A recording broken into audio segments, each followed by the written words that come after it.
Bienvenue dans cette formation complète sur Terraform. Nous allons dans cette formation voir ce qu'est Terraform, comment l'installer sur des environnements Linux et Windows, comment l'utiliser et ensemble nous allons l'utiliser pour créer, modifier et détruire des infrastructures AWS, GCP et Azure. Alors, qu'est-ce que Terraform?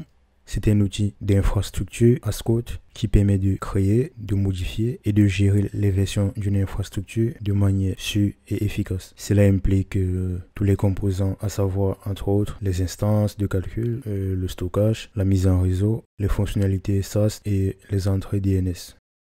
Comment fonctionne Terraform? Terraform crée et gère des ressources sur des plateformes cloud et d'autres services via les API. Ce qui implique que Terraform peut être utilisé par tous les fournisseurs dotés d'une API accessible.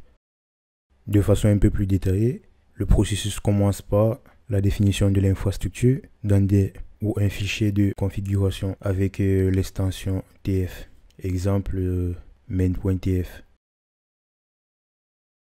Ensuite, on initialise le projet avec la commande Terraform init, ce qui télécharge les providers nécessaires. Et après vient la phase de planification avec la commande Terraform plan qui compare la configuration souhaitée avec l'état actuel stocké dans le fichier d'état terraform.tf state.